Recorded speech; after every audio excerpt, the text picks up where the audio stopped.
Voilà,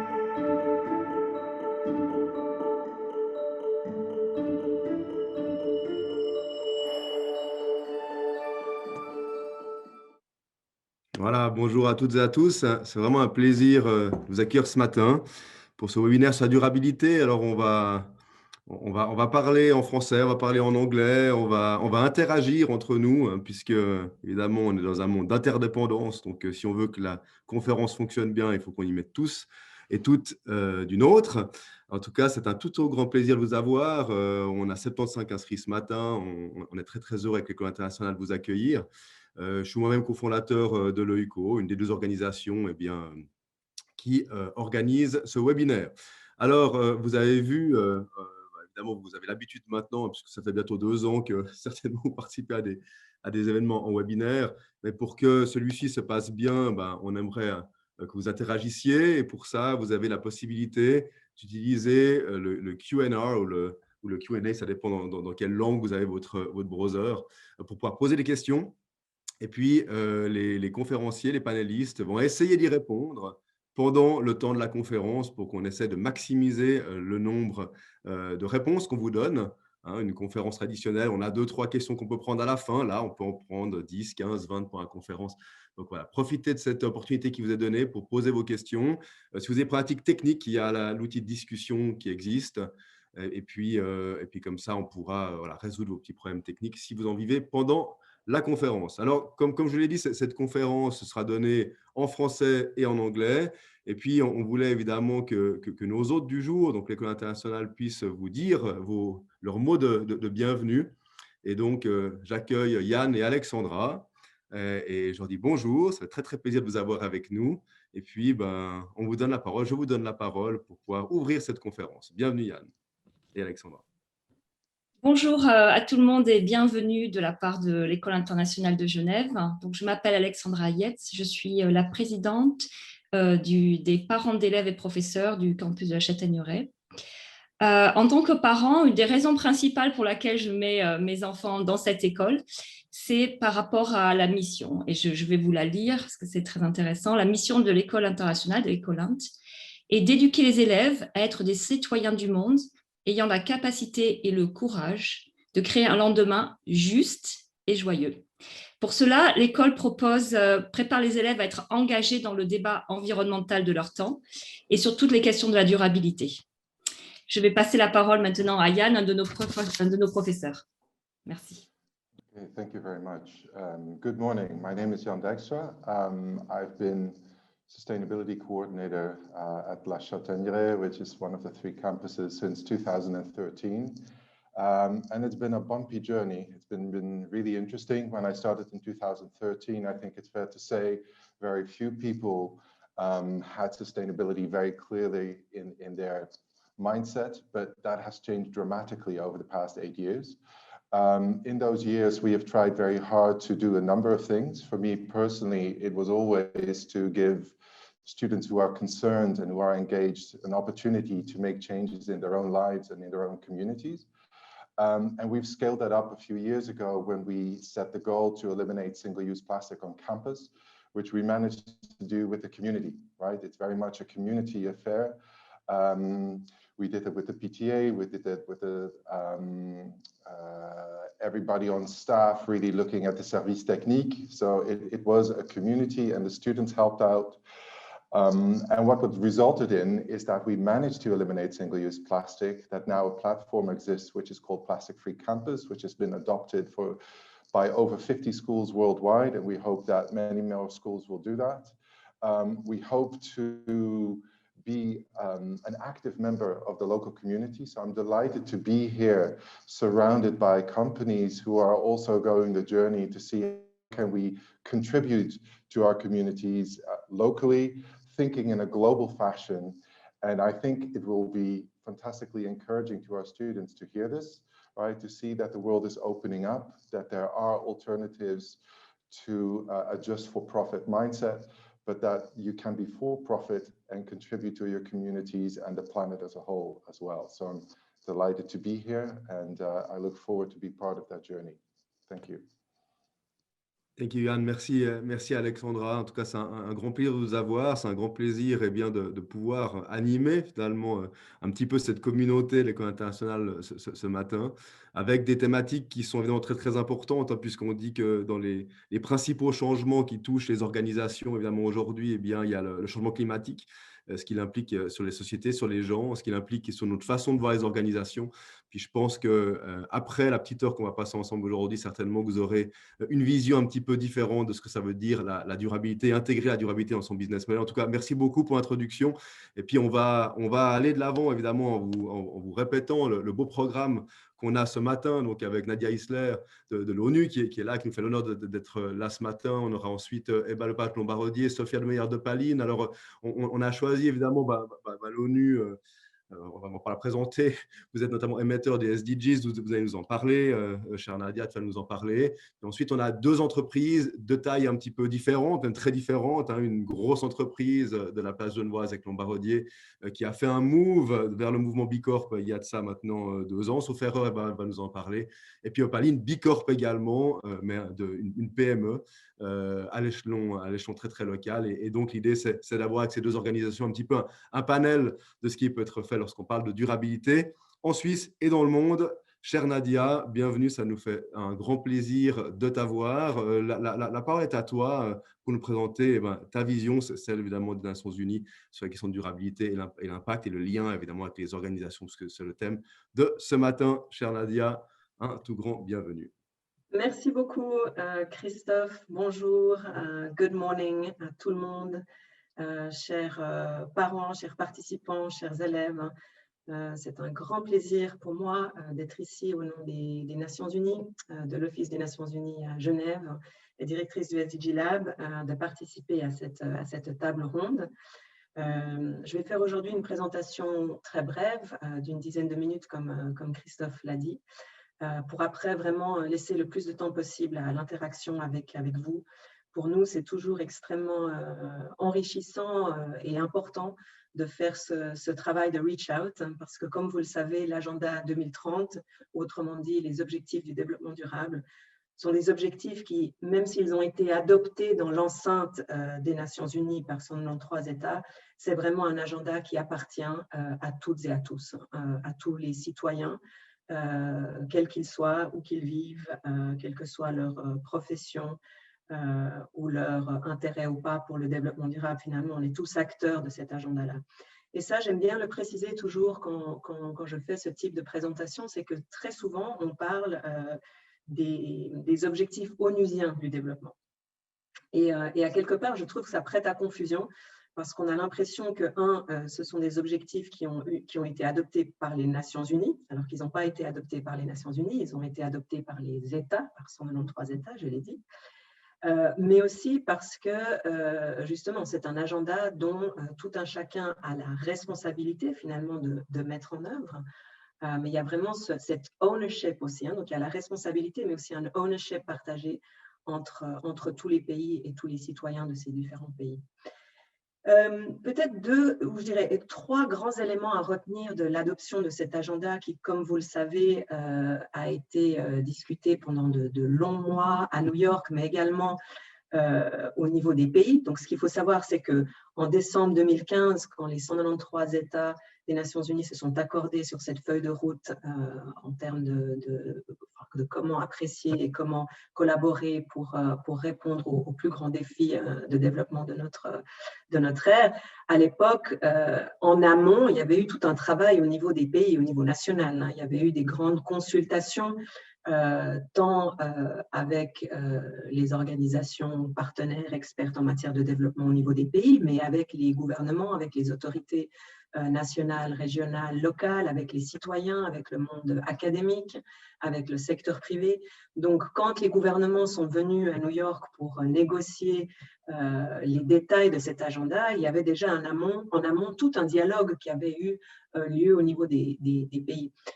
Donc, c'est juste pour vraiment mettre l'emphase que cet agenda n'est ni un agenda purement onusien, il a été adopté dans l'enceinte des UN, mais il a vraiment été d'emblée, dès le début, co-créé par l'ensemble des acteurs dont nous sommes tous des représentants à différents niveaux. Yann l'a dit, l'École internationale a pris les devants avec des initiatives très concrètes.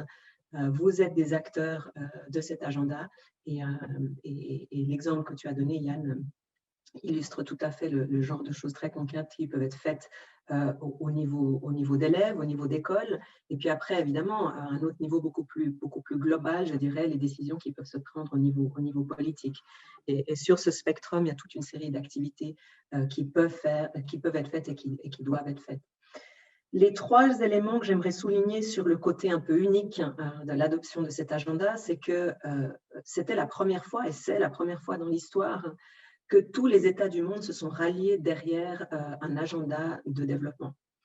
Un agenda qui mettait en exergue le fait qu'aujourd'hui, les défis de la sustainability, d'un développement pérenne qui prenne en considération les aspects environnementaux, économiques et sociétaux de nos défis globaux, la reconnaissance que c'est un agenda qui nous concerne tous, que finalement, il n'y a pas un seul pays au monde qui peut être convenu comme développé tant que chaque pays n'aura pas atteint chacun de ses objectifs de développement durable. Donc, c'est vraiment un aspect tout à fait historique. Le second, c'est que c'est un agenda universel. Et ça, je crois que c'est vraiment important de le souligner. Vous avez peut-être tous entendu parler aussi des objectifs du millénaire, qui étaient finalement la première version des objectifs du développement durable, qui étaient très souvent vus comme des objectifs qui s'adressaient finalement aux pays dits en voie de développement, avec un rapport très nord-sud, très déséquilibré avec les pays du Nord, comme les gros bailleurs de fonds qui disaient en gros aux pays en voie de développement ce qu'il fallait faire pour se développer davantage. Donc, il y avait un rapport très déséquilibré finalement dans ces objectifs du millénaire, alors qu'avec les objectifs, les ODD, les SDGs, c'est vraiment un agenda universel. Vous le savez, tous les États se sont engagés à cet agenda. Et chaque année, à New York, au mois de juillet, les gouvernements, quels qu'ils soient, à tour de rôle, font une présentation à leurs pairs, donc à tous les autres pays, sur comment ils sont en train d'avancer sur la mise en œuvre de cet agenda et quels sont les obstacles qu'ils rencontrent également. Donc, moment historique, agenda universel, mais aussi, troisièmement, un élément qui est très important à mettre en exergue, c'est un agenda intersectoriel. Et ce qu'on entend par là, c'est que la beauté finalement de ces objectifs du développement durable est qu'ils mettent vraiment et qu'ils mettent réellement en avant l'intersection entre les défis environnementaux, sociétaux et économiques. Et ça, c'est vraiment, je dirais, la pierre angulaire de cet agenda, c'est reconnaître qu'aujourd'hui, il n'y a pas de quick fixes. C'est-à-dire que même sur les questions relatives à l'environnement, on pense parfois qu'il suffirait simplement d'abolir certaines industries pour que tout d'un coup, la planète soit plus verte en 24 heures. J'exagère un peu, bien entendu.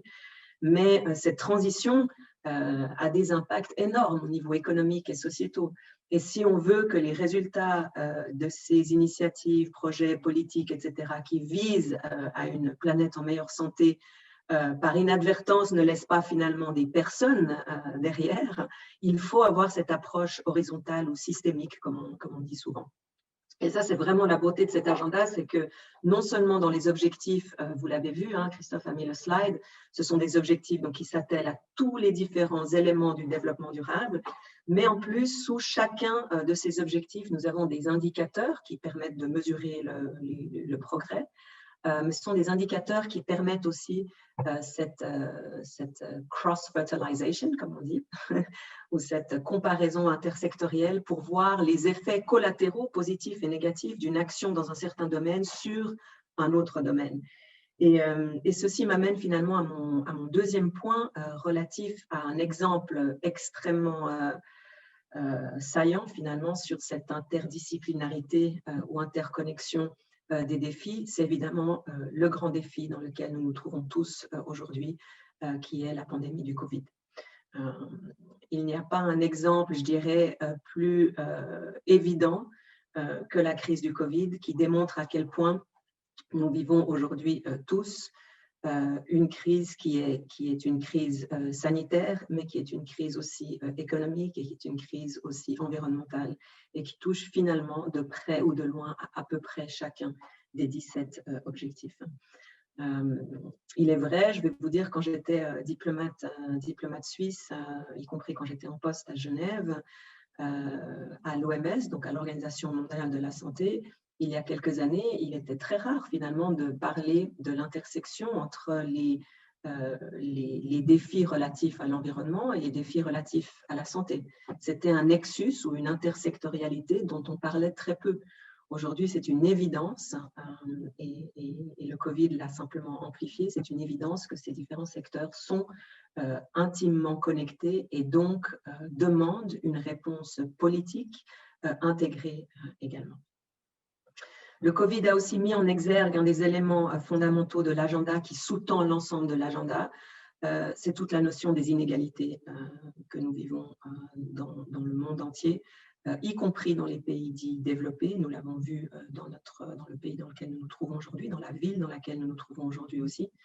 Durant la crise du Covid, des centaines de personnes qui faisaient la queue pour simplement avoir accès à manger. Je crois que ces images nous ont choqués tous et le Covid a été finalement une loupe qui a vraiment mis en exergue les inégalités dans le monde et à quel point finalement nous étions encore très loin d'atteindre les ODD, sans quoi on n'aurait pas vu de telles conséquences d'une crise sanitaire sur les emplois, sur les systèmes de santé et sur la vie de tout un chacun. On sait très bien à quel point nous étions parfaitement inégaux dans notre vulnérabilité face à cette crise. Et ça, c'est finalement ce que dit et ce que essaye de résoudre à quelque part l'agenda 2030. Dernier point, cet agenda, on le sait, ne pourra être atteint que si l'ensemble des acteurs s'y attellent, mais aussi que si l'ensemble des acteurs s'y attellent ensemble. Et quand on dit ça, ce n'est pas parce que simplement il est à la mode de parler de collaboration et de partenariat, c'est parce que finalement on a tout à fait conscience que dans cette équation des objectifs, cette équation de la sustainability, il y a énormément de variables différentes et que personne et aucune institution seule n'a de réponse ou n'a d'expertise sur chacune de ces variables. Je vais vous donner un exemple du travail que nous avons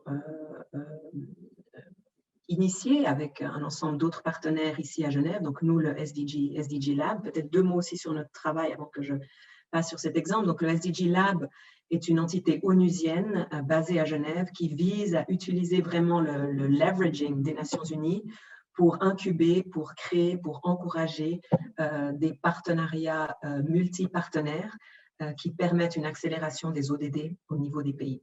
On est absolument convaincus que c'est cette approche multipartenaire qui permettra de venir avec des solutions durables, surtout dans l'esprit de cette intersectorialité. Si on continue à travailler en isolation des uns des autres, on continuera à avoir des réponses finalement qui ne sont pas pérennes, qui ne sont pas sustainable.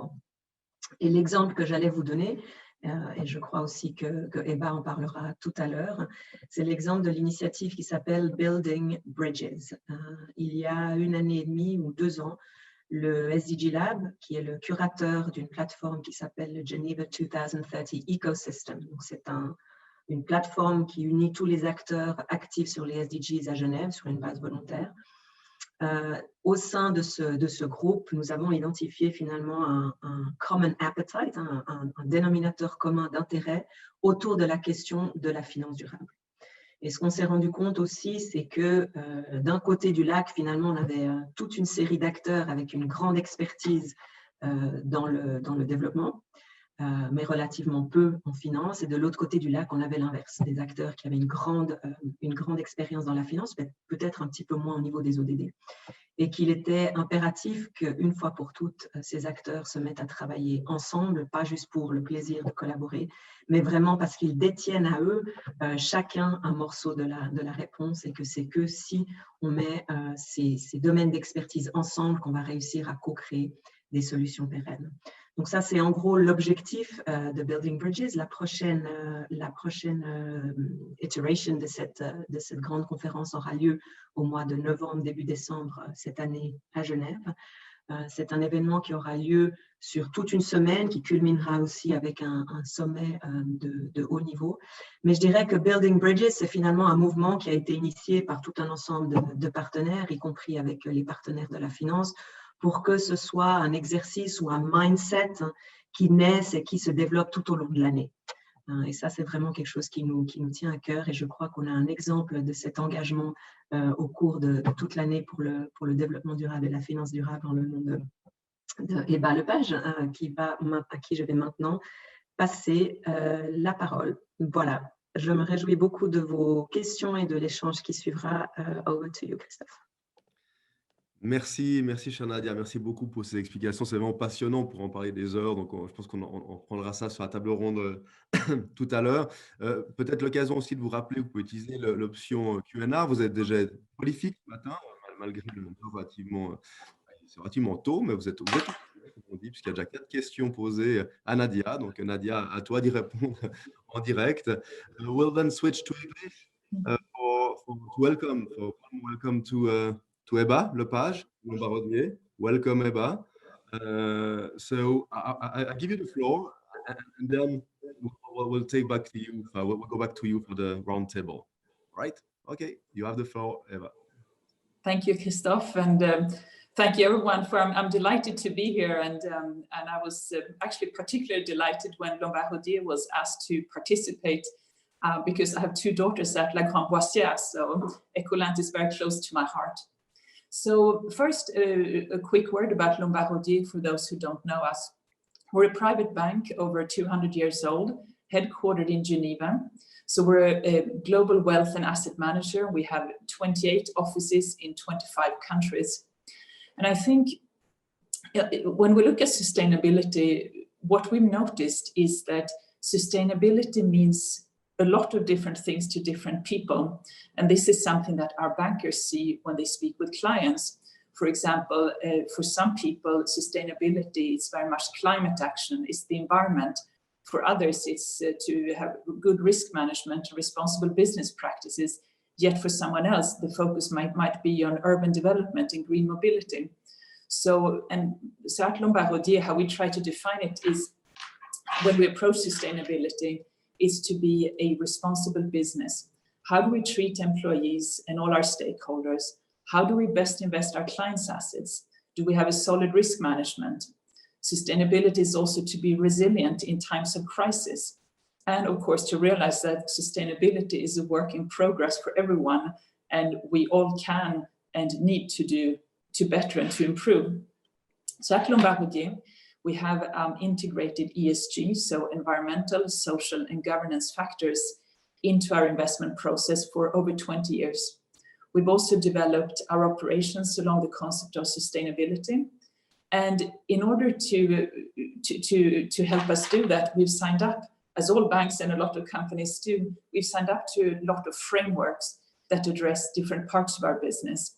For example, investments, the UN Principles for Responsible Investment. More visionary overall, you have UN Global Compact, and recently signed up for the UN Principles for Responsible Banking, which aims to integrate sustainability throughout the operations of banks. But we were looking at a framework or a certification that would address how we integrate sustainability in all parts of our business. And about 3-4 years ago, my predecessor actually, so I cannot take all the credit for being a B Corp, I can just enjoy being it, started looking into the B Corp framework and say, is this something that could fit Lombardier?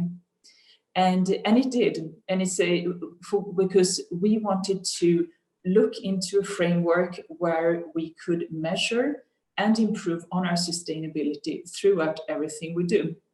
Because of course, a bank's biggest impact is through the investments we make, is through the choices in how we allocate capital. But the impact that a bank has through all our actions are equally important. So B Corp, just a quick step back, it's a certification, or actually more of a movement that started in the US and which is now global, There are nearly 4,000 companies that are B Corp certified in 150 industries in actually 74 countries. It's one of the most recognized private certifications granted to companies with the highest levels of corporate sustainability practices. And it's an evaluation of how a company's operations and business model impacts the 5 areas that you see here: is the community around us, the environment, the customers, the workers, so the employees, and also how the governance is set up. And the way it's done is that you can do a free online assessment, which everyone can do. And I met a lot of companies that are not certified, but are doing this online assessment to see where they are and see if one day they can work up towards becoming a B Corp. And then if you can enter the process, then B Labs, the certifying organization, goes into these 5 areas, checks your answers, and actually does very, very deep due diligence. And the result of it is that as a company, you see where you're strong, and you also see where you're weaker and where you need to improve. And what you realize is that every single company can improve. And of course, Lombard Odier being a bank, we're all very competitive. So when we got our final score at 98.8 out of 200, people said, why are we only 98.8? Why aren't we 200? Because we're doing great. But no company, even those that are the most well-known B Corp, such as Patagonia, Ben & Jerry's, The Body Shop, etc., have 200 because everyone can always improve. And sometimes when I discuss the concept of B Corp, I get the question, well, is it a benefit corporation? Benefit corporation is actually a legal status in the US, which is not related to what we are here.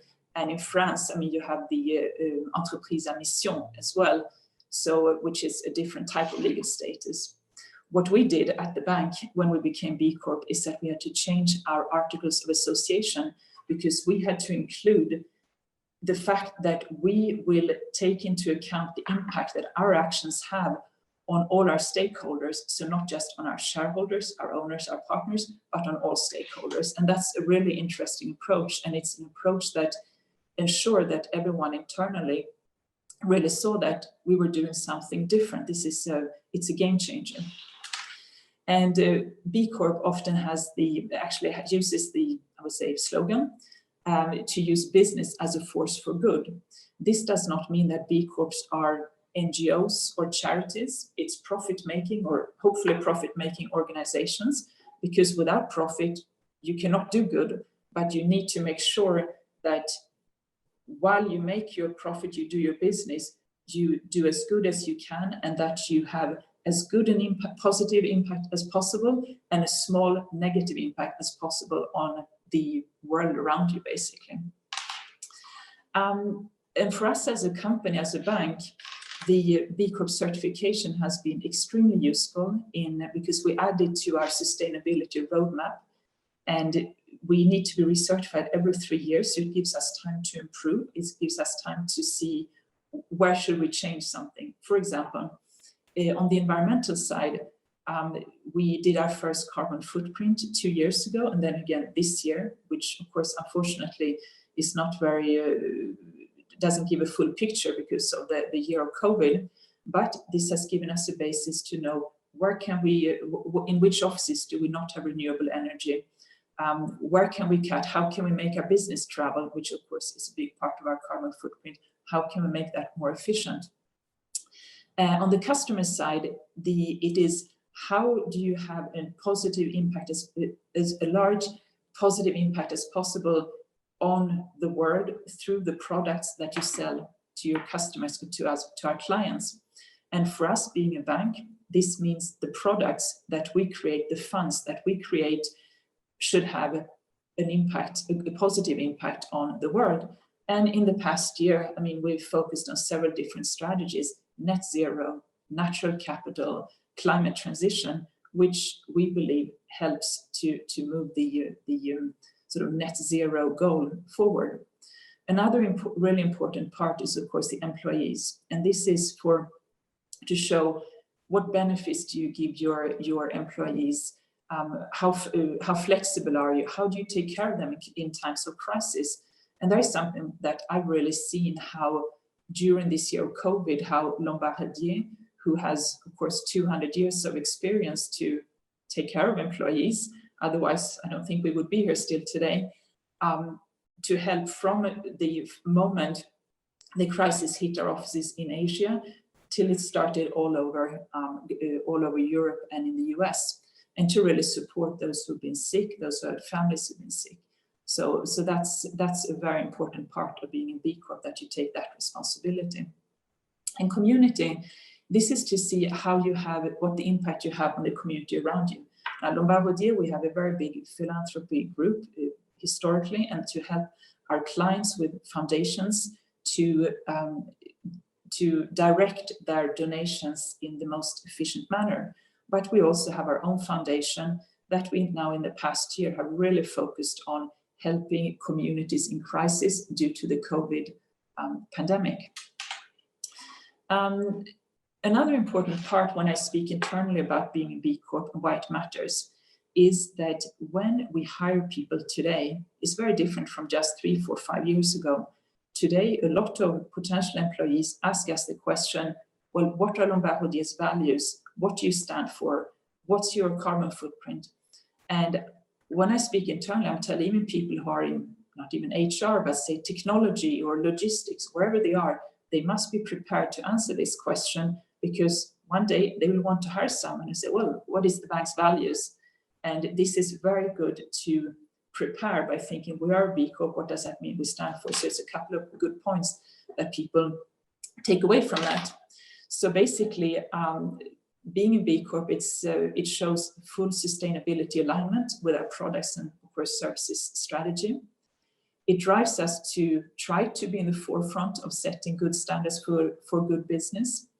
And we are forced to demonstrate tangible improvements. And another benefit that I find of the certification is that you have access to best practices across different industries. We get in contact with companies that often we wouldn't, because often we just meet, well, our clients or their industries and other banks. And this is how you learn. You enter into partnerships or discussions with people who are not in your area, your industry, and you learn from each other. So I think Sophia will continue to explain how being a B Corp works for her company, not being a financial services company. But I think to summarize a bit for the sake from the viewpoint of Lombard Odier is that the financial services sector has a really important role to play in the transition to a low carbon economy. And this is, of course, due to the impact of how we allocate capital. But we must also consider the impact that our decisions have, both in regards to our products and our operations, what it has on all stakeholders. And that's why for us, the B Corp framework works really well, because it demands transparency, accountability, and continuous improvements. So for us, being a B Corp drives us to try to be in the forefront of setting standards for good business. And we try to emphasize the message that the financial industry can be a powerful catalyst towards economic sustainability. And Christophe, I think with that, I will stop here. Thank you. Thanks a lot, very inspiring. So we say goodbye to you and we see you in a bit for the round table. Thank you. Je repasse en français maintenant pour accueillir Sophia Demeyer, fondatrice de la société Opaline.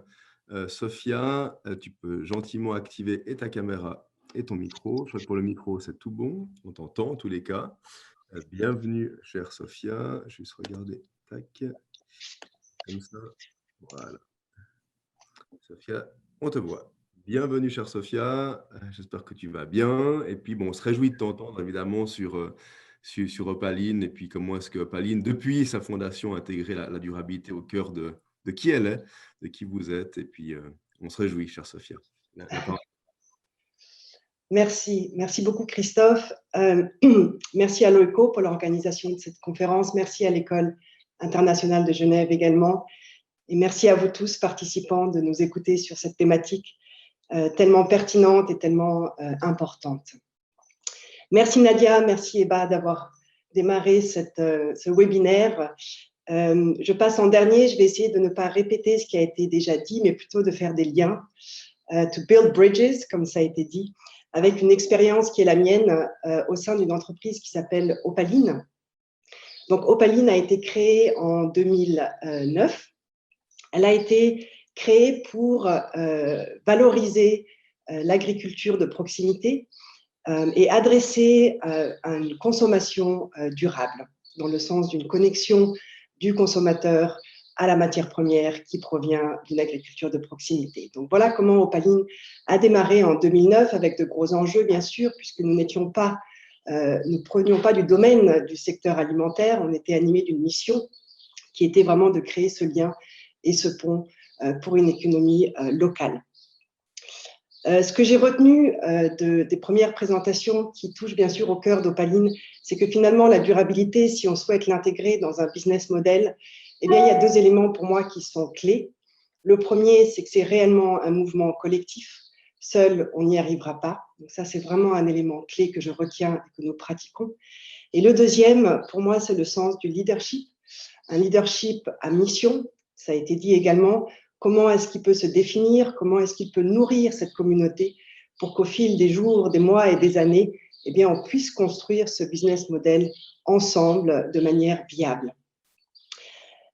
J'ai peut-être 3 points à vous partager pour adresser cette intégration. Le premier, ça sera ce que j'appelle en anglais « go deep ».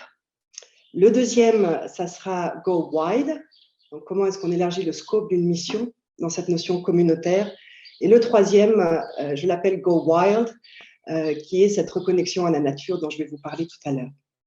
Donc, si on commence peut-être par le « go deep », pour moi, ce qui est essentiel dans une entreprise, c'est bien sûr tout son capital humain qui touche à ce qui a été appelé le stakeholder, all the stakeholders.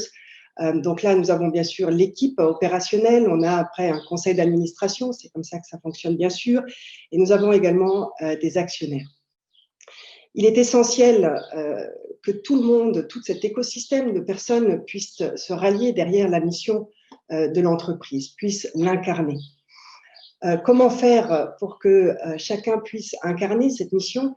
Eh bien, pour moi, ça touche tout d'abord à une notion de gouvernance. Donc, je vous invite tous, en tant qu'entrepreneurs, quelle que soit votre position dans une entreprise, à repenser la notion de gouvernance, du travailler ensemble, pour pouvoir créer des espaces de dialogue, c'est ce qu'on a fait chez Opaline, qui permet à chacun de s'exprimer sur comment il vit la durabilité et comment il souhaite finalement l'incarner dans son quotidien au travail, puisqu'on y passe pas mal de notre temps. Donc, autant mieux avoir tous un espace d'écoute et de co-création par rapport à cette expression, à cette traduction de la notion de la durabilité dans nos actions du quotidien. Donc, chez Opaline, on a 3 éléments clés qui guident ces espaces de dialogue. Le premier, c'est la transparence. C'est de pouvoir partager les décisions stratégiques, leurs implications financières, pour que chacun prenne conscience du chemin, de cette amélioration continue sur lequel on co-construit, enfin on amène notre entreprise. Donc la transparence pour moi est très importante. Le deuxième, bien sûr, c'est la notion d'écoute. S'il n'y a pas d'écoute bienveillante, vraiment une réelle écoute de chacun, de sa posture sur la durabilité, eh bien il est difficile d'avancer ensemble. Et le troisième, c'est la notion de co-créativité, de co-création. Dans nos entreprises, on est souvent amené à être performant, c'est normal, on opère, et ça a été dit, dans un environnement économique. Il y a encore quelques notions, bien sûr, de compétition, de performance, mais n'oublions pas, dans cette notion de performance, que nous travaillons ensemble. Donc, ça prend un peu plus de temps de co-créer, mais au final, c'est tout à fait durable, dans le bon sens du terme, durable, socialement durable, puisque chacun peut ensuite, dans son domaine d'activité, incarner les valeurs de l'entreprise.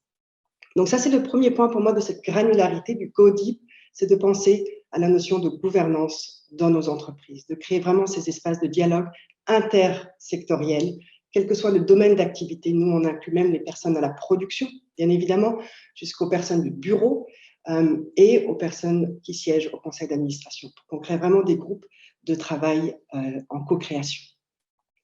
Le deuxième élément de cette granularité est bien sûr de pouvoir travailler sur la notion de mesure. La durabilité, on a maintenant bien sûr les 17 objectifs de développement durable. Pour les entreprises, il s'agit d'identifier les points clés de nos opérations, de pouvoir les mesurer pour qu'ils soient concrets et pragmatiques, et puis dans un deuxième temps, de pouvoir bien sûr les valoriser. Donc sur le point de mesure, Opaline, ça a été dit, notre entreprise B Corp, on touche aujourd'hui à notre 3e certification. B Corp nous a permis, effectivement, comme ça a été dit pour Lombardier, de réaliser qu'on avait encore beaucoup de choses à améliorer. Ça nous a aussi permis de voir là où on avait acquis un savoir-faire, acquis une expérience, une pratique, une action réelle de durabilité. Donc, sur tous les segments, qui soient communautaires, gouvernance, approvisionnement de la matière première pour Opaline, eh bien, on a eu un premier bilan par le biais du B Corp qui est essentiel pour pouvoir avoir un starting point et se dire, voilà, ça c'est fait, on le fait bien, on continue. Et là-dessus, il nous faut effectivement établir un carnet de route pour pouvoir s'améliorer. Exemple concret du carnet de route d'amélioration est le Net Zéro 2030, donc net émission carbone à 2030, qui nous a demandé, bien sûr, de l'intégrer et puis de réfléchir à comment on allait s'y prendre. Donc, ce deuxième point sur la valorisation est le pont avec le net carbone zéro, puisque dans cette réflexion, nous avons engagé Sofies. Sofies est une entreprise qui est très expérimentée sur les éco-bilans, qui a produit pour Opaline ce qu'ils appellent une analyse de cycle de vie de notre produit. Donc, c'est très technique, c'est très scientifique. Le gros avantage est qu'il nous permet de voir déjà là où notre impact carbone est le plus élevé. Donc, on commence à valoriser le travail, à essayer de comprendre, à mettre des actions en place pour pouvoir y arriver, des actions concrètes, et de poser effectivement notre carnet de route pour arriver à cet objectif net émission de carbone à 2030. Donc, le B Corp, suivi d'une consultance dans le cas d'Opaline, pour pouvoir vraiment mesurer de manière très pragmatique ce carnet de route, cette mission d'entreprise, et pouvoir continuer, bien sûr, à l'incarner. L'autre point, peut-être, sur cette mesure, et ça a été cité aussi dans le cas de Lombardier, c'est le changement de statut.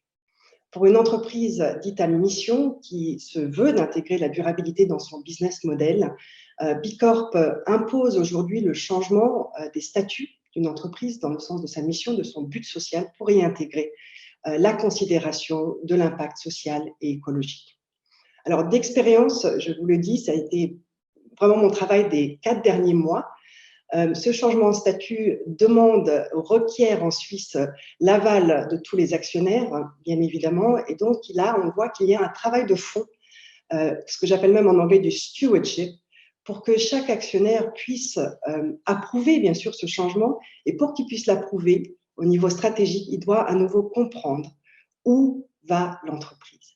Et ce qui m'a aidé à accompagner cette discussion avec nos actionnaires, c'est effectivement le B Corp et l'analyse de cycle de vie de Sofies, qui a pu leur donner des éléments concrets, pragmatiques et mesurables, tant financièrement de manière environnementale, donc écologiquement, pour qu'ils puissent tous approuver ce changement de statut. Et cette approbation a eu lieu, donc nous avons pu changer effectivement les statuts de l'entreprise. Donc voilà un petit peu pour ce premier point qui touche à vraiment le go deep, c'est de penser durabilité de manière profonde au sein de l'entreprise, pas juste au niveau de l'actionnariat, pas juste au niveau du board de direction, de directeur, mais également de tous les membres de l'équipe. Le deuxième point que je vous ai cité, c'est le go wide. Donc le go wide, et ça a été aussi dit, je pense, auparavant, une entreprise comme Opaline, on a atteint en 2019 le million de bouteilles produites et vendues. Alors pour nous, c'était vraiment énorme et c'était une année vraiment qui nous a beaucoup récompensé finalement pour tout le travail qu'on avait mis en place. Pourquoi je vous parle de ce million de bouteilles? Parce que pour une entreprise à mission comme Opaline, on a touché à la transparence, on a touché à tout ce que je viens de vous dire. Eh bien, ce million de bouteilles, finalement, c'est un million de oui du consommateur pour cette économie locale et régénérative, cette économie durable, finalement. Donc, c'était très important pour nous de pouvoir atteindre ce seuil, non seulement avec ce seuil, bien sûr, la profitabilité de l'entreprise, mais tout au long de notre parcours, de pouvoir démontrer à toutes les personnes qui nous ont suivis au-delà de l'entreprise qu'ils avaient eux aussi contribué à ce développement d'une économie durable, sociale et écologique. On a parlé d'amélioration continue, donc ce million de bouteilles, il nous a servi aujourd'hui à se dire c'est très bien, Opaline, ce qu'elle a fait, c'est bien. Mais si elle arrive avec ce qu'elle a fait à fédérer au-delà de son équipe, son écosystème dans sa globalité, eh bien son impact positif va lui aussi, bien sûr, s'amplifier. Donc concrètement parlant, ce qu'on a pu faire avec ce résultat de 2019 et avec l'étude ACV de Sofies, c'est d'aller revoir nos partenaires de la production. Donc, nous produisons à Sion, tout près de Sion, sur une ligne qui est fournie en énergie solaire et qui recycle toute la pulpe de nos jus en biogaz. Donc, on est vraiment dans l'économie circulaire. Cela étant dit, on a quand même pu avoir cette discussion avec ce partenaire de la production, lui parler de notre objectif net zéro en 2030 et re-signer, enfin faire évoluer notre partenariat sur un partenariat d'évolution et d'amélioration continue. Ce qui veut dire qu'aujourd'hui, Opaline, grâce à ses résultats, a pu amener dans sa notion de valeur ce partenaire clé au niveau stratégique dans une démarche Bicorp à son tour, lui, et puis dans une démarche d'amélioration continue pour rentrer dans l'objectif net zéro 2030. Donc ça, c'est un développement qui est très important pour nous parce qu'il prouve bien qu'une entreprise seule, elle peut faire beaucoup, mais si elle arrive à intégrer ses partenaires, eh bien, elle devient encore plus amplifiée, si on veut bien le dire, dans sa mission. Le deuxième point de ce Go Wild, qui nous demande aussi de réfléchir un peu outside of the box, ça touche chez Opaline, bien sûr, à l'agriculture. Donc, à nouveau, Opaline, pour arriver à ce million de bouteilles, eh bien, a pu acheter localement plus de 500 tonnes de fruits à des agriculteurs locaux au juste prix. Et c'est déjà très, très bien. Mais on s'est dit finalement, par le biais de ces rencontres, on réalise qu'en fait, l'agriculture, elle peut être bio, elle peut être en production intégrée, et c'est très, très bien, mais elle reste terriblement déconnectée finalement de deux notions clés. La première, c'est la régénération des sols, la régénération de la biodiversité. Et la deuxième, c'est la régénération des liens entre l'agriculteur, la terre agricole et les communautés locales. Donc, on voulait trouver une solution à ça pour pouvoir également fédérer un mouvement plus grand, un mouvement plus communautaire, plus élargi, au-delà de l'entreprise Opaline Jus de Fruits. Donc, nous avons créé en 2018 la Fondation Opaline. Et la Fondation Opaline a pour mission d'accompagner les agriculteurs vers une agriculture régénérative. La Fondation a créé un pôle scientifique composé d'experts en régénération des sols, d'experts en régénération de la biodiversité, avec également un ingénieur agronome qui, lui, va pouvoir accompagner les agriculteurs sur la notion financière, parce que lui aussi est dans un business model, lui aussi doit intégrer la durabilité, mais elle doit être viable pour lui. Donc, pour l'accompagner dans les sources de financement disponibles aujourd'hui, pour qu'il puisse transiter et s'engager sur une agriculture régénérative. Le deuxième pôle de la Fondation touche à la régénération du lien. Donc, transiter, c'est très bien pour l'agriculteur et pour nous tous, mais pour que chacun d'entre nous puisse se reconnecter à cet engagement de l'agriculteur, eh bien, nous avons créé un pôle culturel qui consiste à développer tout un programme culturel qui ramène le théâtre, la danse et la musique sur les terres agricoles pour que toutes les communautés locales à une terre agricole puissent venir sur une terre agricole pour voir un spectacle et par ce biais-là également se reconnecter à l'agriculteur et à son engagement. Le troisième axe touche bien sûr à l'éducation. L'éducation est très très importante, sensibiliser aussi les plus jeunes pour que cette transition, cette intégration de la durabilité soit inclusive. Eh bien, nous développons aujourd'hui des supports pédagogiques pour les écoles, toujours les écoles environnantes de la terre agricole, pour que les professeurs, les directeurs d'école qui souhaitent eux aussi s'engager aient un support pour amener leur classe dehors des bâtiments, sur les terres agricoles et de nouveau se reconnecter, mais d'une manière pour le coup pédagogique, sur le cycle de la nature et l'engagement sur une agriculture régénérative. Le lien à Opaline SA, à cette entreprise à mission, est que finalement, par bouteille vendue, Opaline SA reverse à la Fondation Opaline 5 centimes. Ça, c'est un point très important dans la notion de durabilité et pour moi de viabilité d'une entreprise. Lorsqu'on a émis cette idée au sein de l'ASA, donc de l'entreprise à mission, il y avait deux points de vue. Le premier point de vue était de dire finalement si on génère de la profitabilité en fin de ligne, donc en bottom line net profit, eh bien on va reverser une partie à la Fondation Opaline pour l'accompagner dans sa mission. Le point de vue que j'ai soutenu personnellement était de dire non, on ne doit pas mettre ça dans le bottom line, on doit le mettre dans l'étude de la marge du produit, dans la notion du juste prix. C'est-à-dire que, quel que soit le résultat de l'entreprise, ces 5 centimes reversés font partie de ce qu'appelle Yvon Chouinard, puisqu'on a cité Patagonia, the cost of doing business. Donc, the cost of doing business aujourd'hui chez Opaline, eh bien, réalloue déjà une partie de sa marge tout au départ de son cycle de vie à la Fondation Opaline. Donc, elle prend en considération cet élément de durabilité dans son étude de prix. Et pour moi, c'est un point essentiel qui, bien sûr, se traduira différemment dans vos entreprises, mais c'est aussi de se poser la question, dans ce go wide, où est-ce qu'on place le coût de la durabilité? Et si on le place dans la marge, eh bien, on revient à cette notion de communauté, puisqu'il va falloir communiquer à tout notre écosystème, à nos consommateurs, à nos revendeurs, du juste prix, finalement, d'un jus ou d'une limonade Opaline. Ça permet à chacun, quand il achète notre produit, de réaliser que par son acte d'achat, finalement, il contribue directement à une mission de régénération de l'agriculture. Le troisième point de ce Go Wide touche à la duplication du modèle.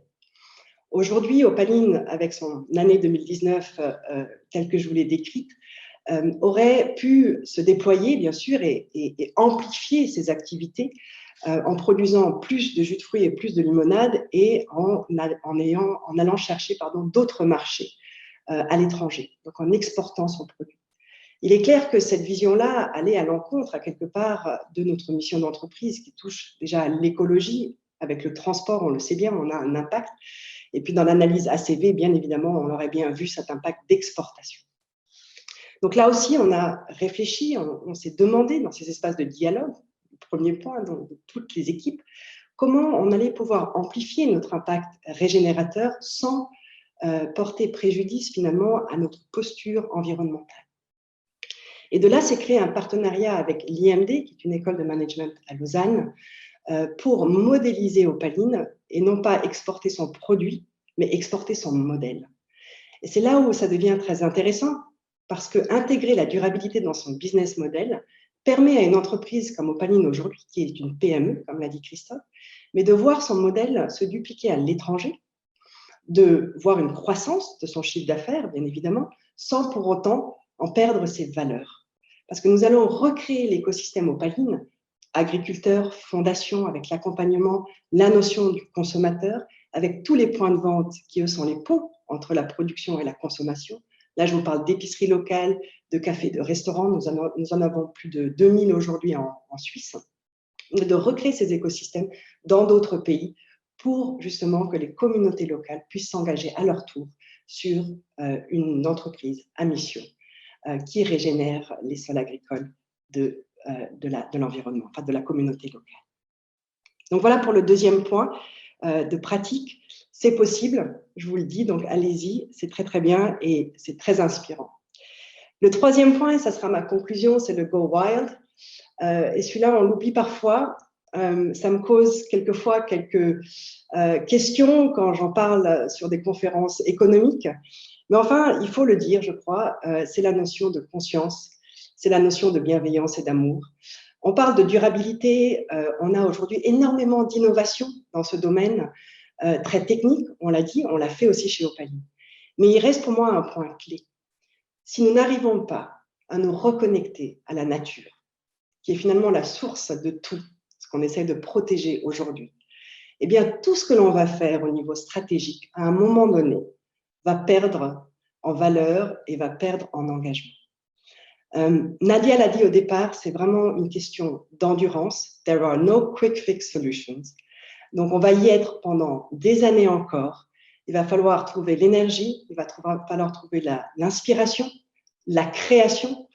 Et pour ça, je vous invite vraiment tous à penser, à vous reconnecter à la nature, à faire des séances de travail dans la nature, dans des forêts, pour que tout l'écosystème du vivant, l'écosystème naturel, puisse servir comme source d'inspiration pour tout ce que l'on fait dans nos entreprises. Donc ça, pour moi, c'est aussi très, très important, le Go Wild. Enlevez vos cravates, mettez vos baskets et allez-y. C'est ce qu'a fait Yvon Chouinard. C'est pour ça qu'il a créé Patagonia, d'ailleurs, et à quelque part, très humblement, à un autre niveau. C'est pour ça qu'on a créé Opaline. C'est par amour des écosystèmes vivants et de la nature.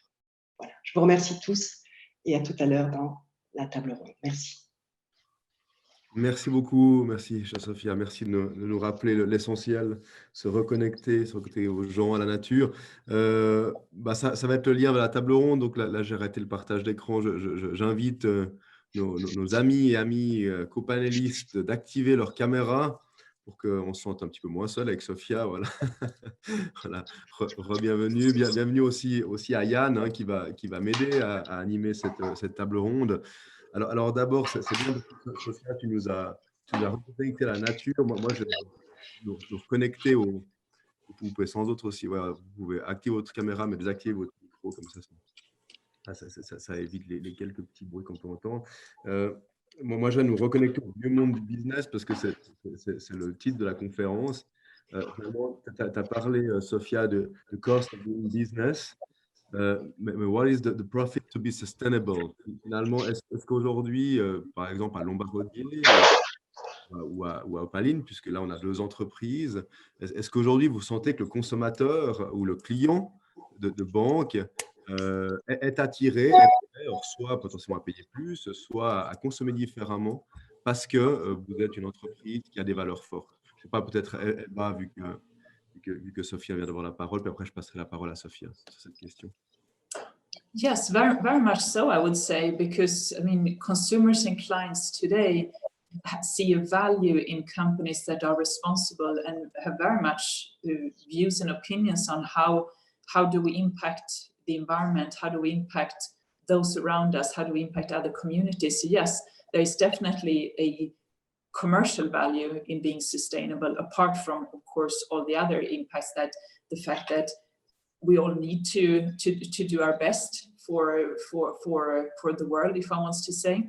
And also it has an economic value for a company, because generally what we see is that the sustainable choices in our operations make our operations leaner, more efficient, and that, I mean, goes straight to the bottom line. So yes, there is definitely a value in this, going in this direction.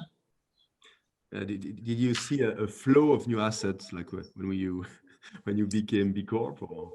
I think it's hard to measure exactly like that, but what we noticed since now probably 2 years is a very strong increase in discussions with clients and prospective clients that focus on sustainability, which our bankers said they didn't see, say, 5 years ago. Today, a huge part of the discussions are about sustainability and what do we do, basically.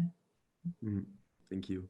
Il y avait une question dans le Q&A qui était qu'on a l'impression que les banquiers que Lombardier était bien seul parmi les banquiers à avoir intégré si fort la durabilité. Question à laquelle il n'y a pas encore de réponse, mais juste pour qu'on ait peut-être en tête, tu es en tête, Eba, peut-être pour tout à l'heure, mais je passe juste la parole à Sophia de Meyer avant évidemment que Yann puisse poser la première question.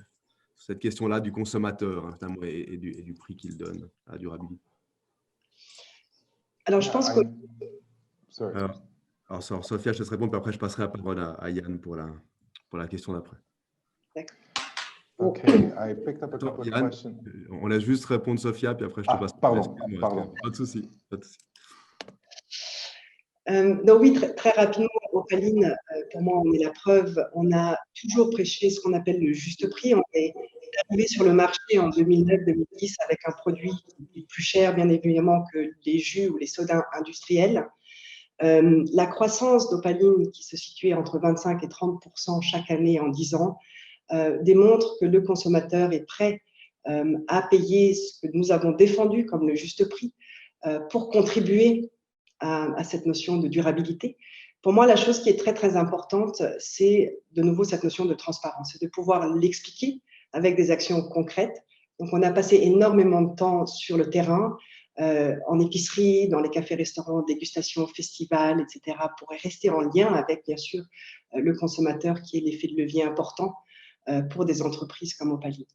Donc, absolument, le juste prix, le consommateur est prêt à le payer, mais il lui faut une transparence. Et au-delà de la transparence, il a besoin de voir l'impact, d'où tout l'attrait de la Fondation Opaline aujourd'hui. Merci. Yann, cette fois, c'est à toi. Merci.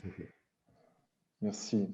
There's a couple of questions in the Q&A relating to the SDG Lab, and people are interested in how they can connect to it. Nadia, could you say a bit more about that, how people can get involved with the SDG Lab? Yes, with pleasure. And before I do so, if I can just speak just a few seconds to the previous question. What we've noticed also in our interaction with consumers is that the level of sophistication and of education of consumers is growing constantly. And so there's a huge demand for even more granularity when it comes to how sustainable a company is. So let's say a few years ago, it was enough to say that you were sustainable for people to believe that you were sustainable, you companies, right? But today there's a new generation that doesn't just take sustainability for an answer and are really going to go in depth into really ensuring that sustainability is maintained throughout the value chain.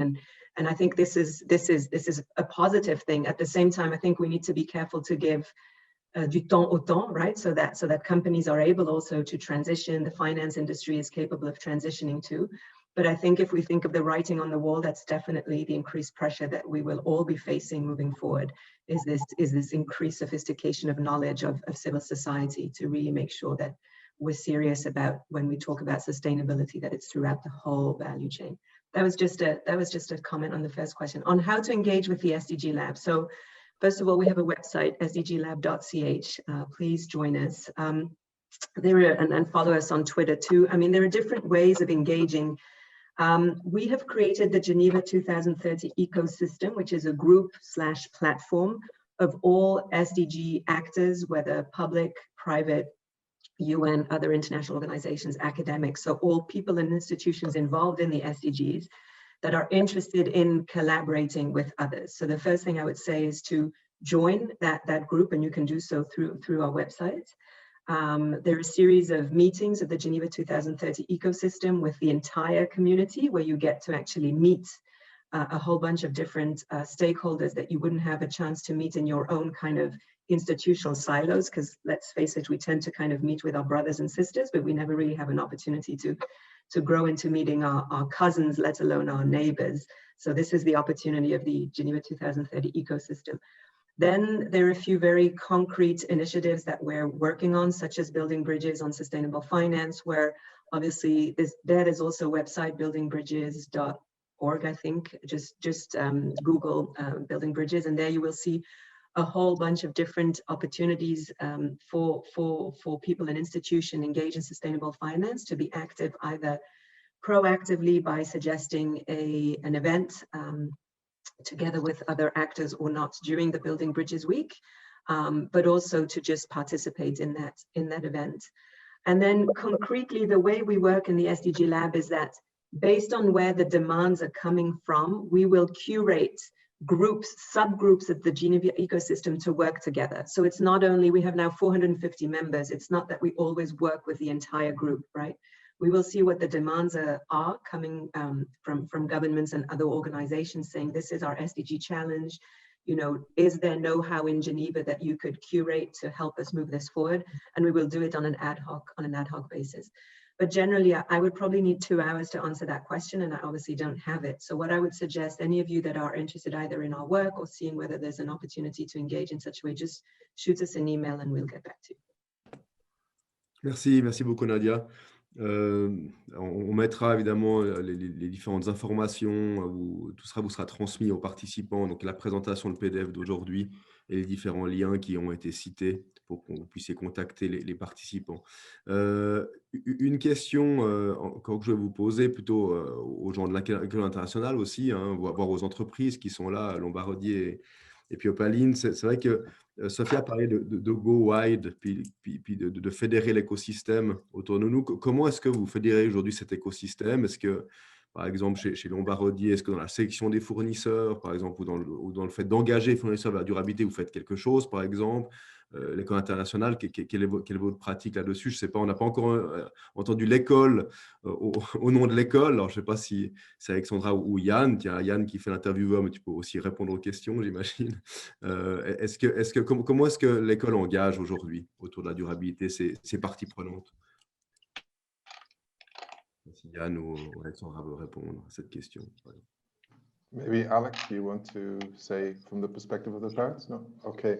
So I would say I'm really inspired by what I've heard on a number of levels. And I would say that we are on a journey of getting better, right? So this is very much a journey of recognizing of what we are doing at this moment in time and what can improve. I think one of the things we're doing really well, if you look at the primary schools, they do forest schools. So forest school means that students are taken out into the forest, right? So we are very lucky here at La Chatte. We are outside, we have the fields around us, we have the farmers around us. So students can go outside and they make their own games in the forest and they learn how to behave and they actually go back to, you know, what I feel now is that, wow, I've been so lucky. I grew up climbing trees, you know, that was normal. And now you see young people behind screens and we really need to rip them from behind the screens and back into nature and to really enjoy it. So that's the going wild that I think is really important that Sophia mentioned. I think it's really important for young people to appreciate nature, right? There's this message that we would like the new generation to save the world, right? We have to be really careful about that language because as the students in this call will know is that they get really sick of that. You know, the solutions that we present have to be intergenerational and it has to include all of us. It has to be local and it has to be global. I think it's one aspect, but there's so many aspects. I'm inspired by what Sophia said. Every member of the community has to embody the values, right? And we have a huge set of values at Ecolind, right? And I think we have an old tradition and we are doing our very best to do that. But can we say that all of our community are fully immersed in understanding the challenges that we face now and that very much face the future generations, our students today? What will their life be like in 10 or 20 years? Are we really fully conscious of that? And to what extent is that reflected in our daily practice? Right? These are deep questions that we're asking now, and I'm really encouraged by how people are picking up, right? I'm given the opportunity next year to set up a steering committee and to go in depth. But it's very much a journey and we're working on it. Right, I can say that, and we are seeing that it's central to our mission and that we need to do better than our previous best and to continue to explore. Alexandra? Yeah, no, I would like to add that the reality that like a lot of this subject, it all comes from education. And educating our children very early on is, I would say, is part of the solution. I think when we see the age of who we are around the panelists, I think we didn't get such a good education when we were young about, you know, like my children, they absolutely learn about the SDGs. They understand sustainability. They want to save the world, you know, in their own way, you know, and that's, I think that's for me, starting by educating all our children over the world around this subject, that's part of the solution. So, and that's I'm very convinced of. Merci, Alexandra. If I could just mention one more thing, which is about building bridges, right? Loico has been extremely helpful in helping us build a solar farm on one of our buildings. Right? And it's a sense where we are trying to reduce our carbon footprint as an organization to invest in renewables, which we can then take our students out onto the roof and we can say, well, look at what's happening here and how can we now imagine how that could change the planet, right? If we have the means of doing that together. And I think it's doing things locally that invoke a planetary thinking And I think that is where schools are going in general. And I think the SDGs are tremendously helpful as a sort of blueprint for that. But we can't do it by ourselves. I mean, this panel today, I think, is an example of how, even as an international school, or especially as an international school, we're deeply embedded in a local community. And I think we can do better at building those bridges and to reinforce that. We're definitely doing that in a number of ways, but we can always improve. Merci beaucoup Yann. C'est vrai que le business peut aller assez vite quand il veut faire les choses bien. Et c'est vrai que c'est un des motos évidemment de Bicorp, c'est de dire finalement si on mettait toute l'énergie qu'on a dans le business, la créativité, les questions d'innovation, à faire le bien, plutôt qu'uniquement à penser à la maximisation de la shareholder value, c'est vrai que le monde irait évidemment bien mieux. On a évidemment, vous pouvez aussi poser des questions, hein, donc n'hésitez pas. Hein, donc on a aussi Mercedes qui a posé une question intéressante. Sachez que les questions, on va demander aux panélistes après la session, ils vont devoir travailler encore un petit peu, d'essayer d'y répondre pour que vous puissiez avoir une liste des questions et des réponses pour que voilà, on essaie de contenter un maximum de gens. C'est toujours difficile sur un panel de répondre à toutes les questions. Moi, j'avais encore une question, parce qu'il nous reste quelques minutes, mais la question maintenant, puisqu'on a dit que le business pouvait effectivement aller vite et tout, la question de l'accélération. Puisque je pense qu'aujourd'hui, on est tous d'accord pour dire qu'il y a une prise de conscience. Nadia l'a dit avant, le consommateur, et vous avez ici 2 représentants du comité de la Fédération romande des consommateurs, en Sofia et moi-même. Le consommateur est de plus en plus éduqué, comprend souvent de mieux en mieux l'impact de ses achats. Par contre, on a l'impression que ça prend beaucoup de temps et qu'on n'en a plus de temps jusqu'à 2030. Comment est-ce que vous voyez, où est-ce que vous voyez les plus gros potentiels? Je vais poser la question à Nadia, qui a peut-être cette vision un petit peu plus high level aujourd'hui, mais où sont ces gros potentiels d'accélération en termes de réduction de l'impact carbone au niveau de la planète? Merci. Quelle question. Je pense que je serais Dieu sur terre si je savais répondre à cette question. Mais je pense que effectivement, enfin, je reviens un petit peu à cette question de balance entre il faut qu'on bouge vite, il faut qu'on trouve les moyens d'accélérer des réponses, mais aussi que de manière inadvertently, hein, on n'aille pas si vite que finalement on pense qu'il y a des quick fixes. Et ça, c'est vraiment important comme message, je pense, et aussi à faire passer au niveau des écoles, cette notion vraiment d'interdisciplinarité. Il ne suffit pas, par exemple, de tout simplement, ce n'est pas un game changer de fermer toutes les mines, par exemple. Qu'est-ce qui va se passer avec les millions de personnes qui vont perdre leur travail en fermant les mines? On sait aussi qu'il y a toute une série de matériaux dont on a besoin qui viennent de la Terre. Donc, comment est-ce que, y compris pour nos cell phones, y compris pour nos batteries électriques, etc. Donc, moi, je dirais le game changer, c'est d'avoir de plus en plus, pour accélérer justement des réponses qui ne sont pas des quick fixes, mais qui vont vraiment apprécier ces défis de manière horizontale, c'est de vraiment accélérer ces collaborations entre groupes d'expertise complètement différents, à la Building Bridges. Le fait aussi aujourd'hui qu'on est EBA, qu'on est moi et qu'on est Sofia, pour moi, est l'incarnation de ça, c'est-à-dire qu'on vient tous avec des angles d'approche complètement différents qui vont nous permettre d'assurer justement une transition qui ne laisse pas l'aspect social, par exemple, derrière nous. Et ça, c'est pas évident. Et je crois que jusqu'à maintenant, on a eu aussi avec tout le mouvement activiste environnemental, qui est un mouvement fabuleux, hein, ne me comprenez pas mal, il faut de l'activisme environnemental, mais très souvent, les réponses qui viennent sont des réponses qui sont pas pérennes, qui ne sont pas réalistes, en tout cas en un short time frame.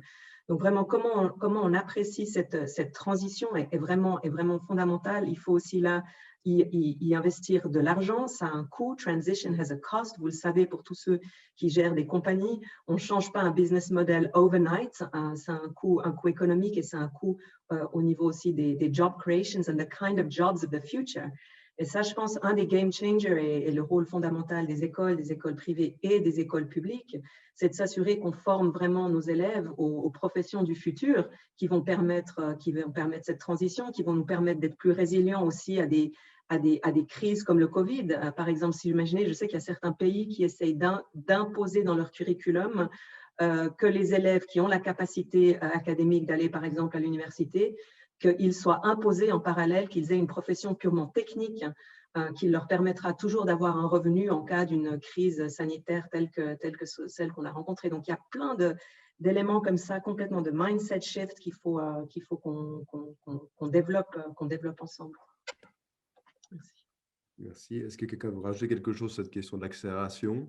Sinon, je passe la parole à Yann pour peut-être la dernière question, voir la conclusion, Yann, parce qu'il est 10 a.m. Ok, peut-être d'abord à Sophia. Moi, j'ai quelque chose à dire pour les écoles, mais j'aimerais bien écouter Sophia d'abord. Alors, Sophia, je crois que ton micro est déjà... Voilà, c'est bon. Il y a le micro. Juste pour compléter la notion d'accélération et ce que tu dis, Nadia, qui est tellement pertinent. Exemple concret avec Opaline dans la duplication de son modèle dont je vous ai parlé, c'est qu'aujourd'hui, pour ce faire, on attire une nouvelle source de financement. Et ça, c'est vraiment du Building Bridge, puisque c'est un fonds qui a été créé en Allemagne et qui a été créé pour les entreprises à mission. Et donc qui repense toute la structure de capital pour que la mission de l'entreprise ne soit pas perdue dans l'amplification de son modèle. Donc, des solutions, il y en a. Et je voulais juste insister sur ce Building Bridge, parce que c'est vraiment là où les compétences complémentaires, s'ouvrir à ça, voilà, ne pas avoir peur de dire venez avec nous, si vous avez l'argent et les fonds et la bonne vision, ouvrons le capital action et dupliquons ce modèle pour bénéficier d'autres communautés ailleurs dans le monde. Et mon dernier point, c'est par rapport à l'éducation ayant un fils de 8 ans.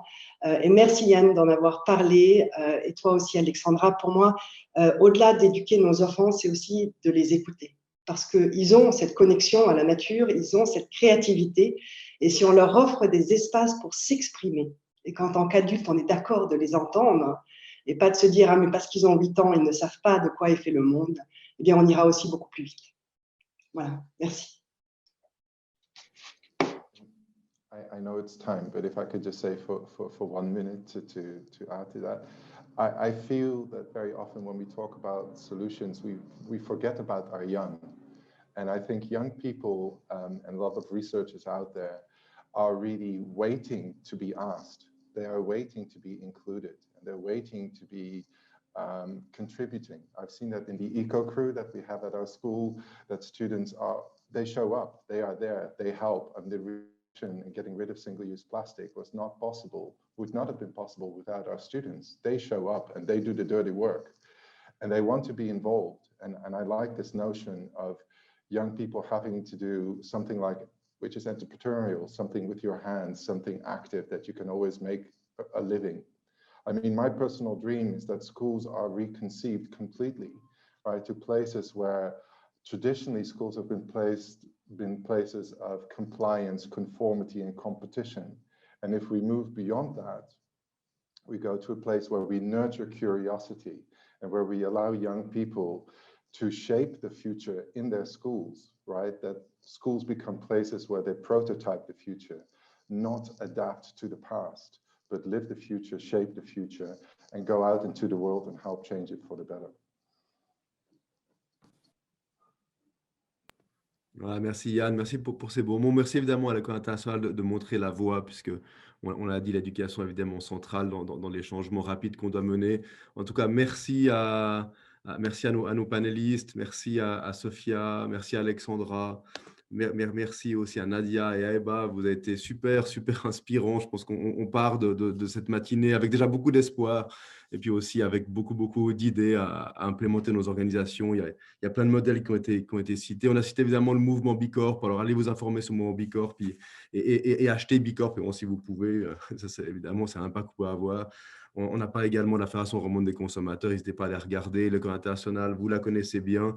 Et puis, il y a un mouvement actuellement qui est en train de grandir en Suisse au travers du Swiss Triple Impact, qui est en fait le couplage du programme de Agenda 2030 de la Confédération et de Bicorp pour essayer de faire bouger les entreprises plus rapidement. Donc, informez-vous aussi sur le Swiss Triple Impact. J'en ai terminé, nous en avons terminé. En tout cas, un tout grand merci pour le temps que vous avez donné ce matin. Faites le maximum de bien autour de vous.